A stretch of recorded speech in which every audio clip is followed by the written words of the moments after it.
So నేను చిరంజీవి గారు మాట్లాడుతూ వారు ఎంత బాగా చెప్పారు, దిల్ రాజుకు తెలుసు దేనికి ఎలా ఏం చెయ్యాలి అని ఈజ్ ఎక్స్పీరియన్స్ పర్సన్ అని. కానీ ఈరోజు కొందరు వెబ్సైట్లలో చిరంజీవి గారు మాట్లాడిన దాన్ని ఇంకొకలాగా టర్న్ చేసి రాశారు. అవి రెండు ప్రముఖ వెబ్సైట్లే. అంటే మీరు నా పైన ఏదో రాసి మీ వెబ్సైట్ ఇంపార్టెన్స్ని పెంచుకోవడానికి వేరే వాళ్ళని ఎందుకు వాడుకుంటున్నారు? మీకు ఇది అవసరమా? అంటే దిల్ రాజు ఏం రియాక్ట్ అవ్వడు, సాఫ్ట్గా వెళ్తాడు అనుకుంటున్నారా? తాట తీస్తా. చాలా రోజుల నుంచి ఓపిక పడుతున్నాను, ఎందుకు ఎందుకు ఎందుకు అని సాఫ్ట్గా వెళ్దామని.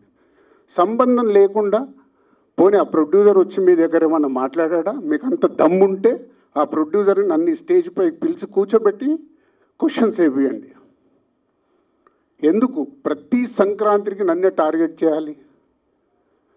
ఇంతమంది నన్ను అభిమానిస్తున్నారు కదా, 95% నన్ను ఇష్టపడతారు, 5% ఇష్టపడతారా? అది ఇష్టపడరా వాళ్ళ ఇష్టం. ఒక మనిషిగా నేను అందరినీ సాటిస్ఫై చేయలేను.